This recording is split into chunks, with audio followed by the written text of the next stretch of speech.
In other news, it's International Food Day, and we're joined by Brian Bolton, who works in the local community with some charity work. Probably, what can you tell us about the charities, Brian?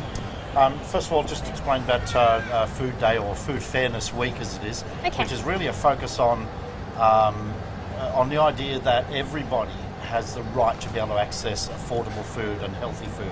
So as a part of that concept, we've set up a food care service, Inspire Wollongong Community Food Care, and we basically provide low-cost access to groceries and fruit and vegetables for people on low incomes. Mm-hmm. Okay, and where does this come out of? Dapto, did you say? We're located in Dapto, in Coonawarra, suburb of Coonawarra, in Currawa Crescent. Okay. It's on the site of a church, Inspire Church, so it's auspiced by the church, and it's our community service, our community arm of the church. Okay, and what's it sort of the setup like? How do people come and collect the food, and how does it work? We have a building in the car park of the church, a demountable building, and we've set it up like a mini supermarket, so you can actually go in.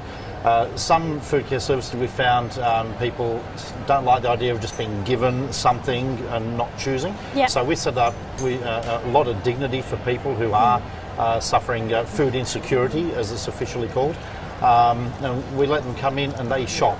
So they pick their own items, they pick what they want to buy with a very low minimum spend to be able to buy a hamper. What's some of the most common and popular items that you have that people take? Do you mean apart from the Mars bars? Of course. And potato chips. Would be breakfast cereals, noodles, rice, all the basics, sauces and things that go with your meals, things to make up meals like that. So your staples are by far the most popular. And why did you want to sort of set up something like this, and what's the response been like from the people?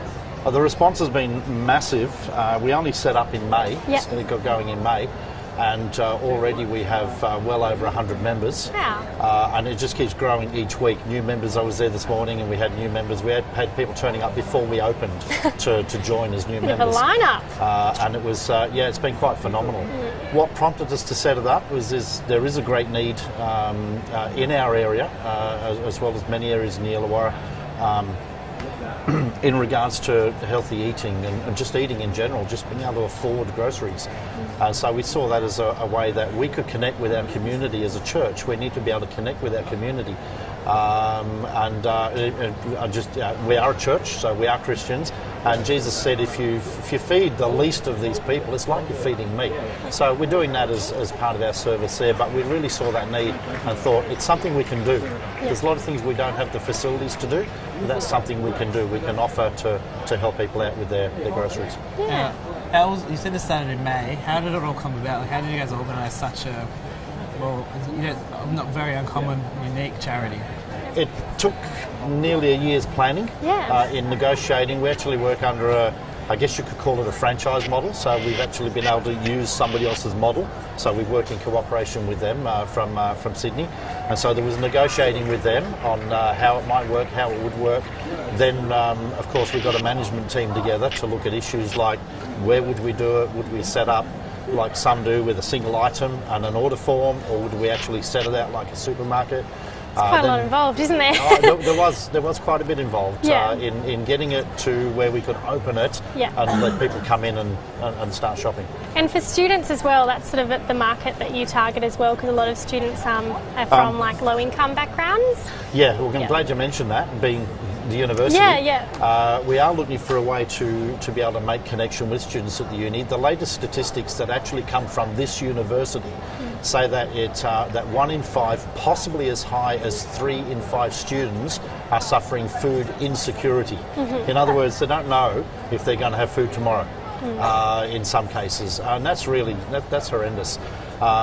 So we're quite happy to reach out to students at the university and say if there's a way we can serve. I know Dapto is 15 minutes away. If you don't have a car, then that's a long way. That's right, yeah. But we're quite happy to send us an email, talk to us, see if we can figure out some way of being able to service students at the university with this, because they're just as entitled to this service as the single mum in the suburb with the kids. Yeah. Oh, thanks for coming in, Brian. Yeah. That was, and hopefully a lot more people take advantage of this, because it sounds like you're doing a lot of good work for a lot of people. Yeah, well done on the project. Can I give the email address? Absolutely. It's simply inspirefoodcare@gmail.com. Great. Thank you so much, Brian. Thanks a lot.